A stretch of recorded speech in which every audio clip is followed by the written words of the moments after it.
Hi, I'm Caitlin. I'm going to tell you about my dog Tazer's IVDD surgery.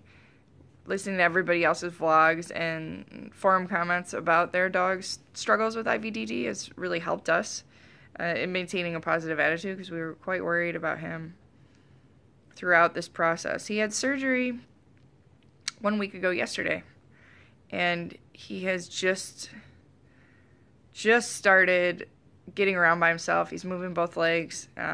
Maybe 3 days ago, he started going to the restroom. I have to hold him up, but he can still manage it. And same with bowel movements. So he's doing so much better, and most importantly, he's not in pain. I think he's getting a little restless. He has 2 months of crate rest, so it's going to be quite some time, but he's doing so much better. And this is him, and you can kind of see where they cut in there. It's not the brightest of light. Oh, I'm sorry to wake you, buddy.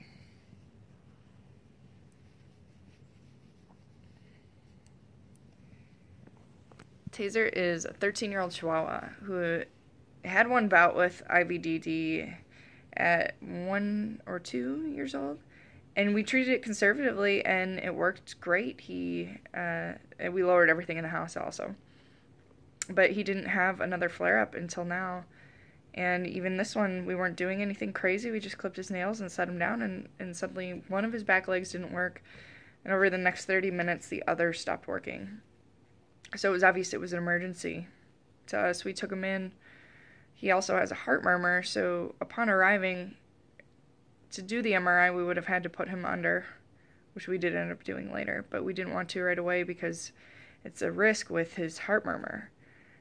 After about a day of conservative treatment, it became clear that was not going to be possible. He was in an immense amount of pain still, despite being on pain meds, so we took him back in. He was put on fentanyl and was much more comfortable, but still only on the pain meds was he really able to move around. He still couldn't walk properly.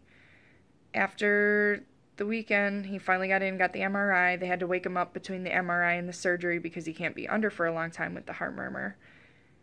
So they did the surgery the following day. And it went well. On the MRI, they had found 5 discs that were deemed chronic, meaning that they had been an issue for a very long time. And what's so difficult with that is that they aren't sure how well the spinal cord is going to respond because it had been being compressed for years, obviously. And it's so difficult because he's a stoic dog. He doesn't complain much, but in hindsight, there were some things that were maybe signs that something was bothering him. He'd begun sitting differently in the car and things of that nature, but you just... dogs have preferences just like people do, and he changes his routine daily sometimes, so we didn't think too much of it. He wasn't yelping or showing other signs of pain, not always maintaining an appetite, eating, drinking, etc. So now it's been 8 days since the surgery, and it is incredible watching him recover. He's on gabapentin and prednisone and codeine, and he was on an antibiotic that just finished today. They worry about urinary tract infections when they can't empty their bladder alone initially, but that has gotten better now too. I had to help him the first few days.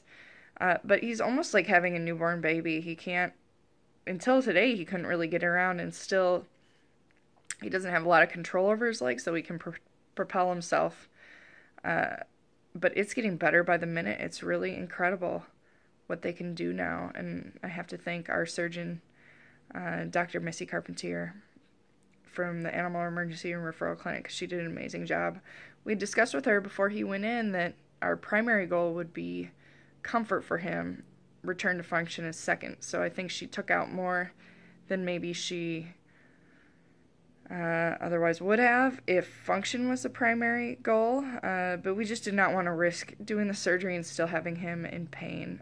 If we have to do a little bit more work because he's not able to go around by himself, that's okay, but it's becoming very clear only a week after that I think he's gonna probably return to full function. They say especially with older dogs it can take a little bit longer, but he's making a miraculous recovery. So if you're faced with this and you have an older dog, don't automatically assume that because they're older that they won't make a recovery. That's something I had assumed, but now I wonder if because he had been experiencing that compression for however long, and this was, pardon the term, but the straw that broke the camel's back, he'll be possibly feeling even better afterward. So it was absolutely worth it, and if this is something you're struggling with your dog, good luck and hang in there.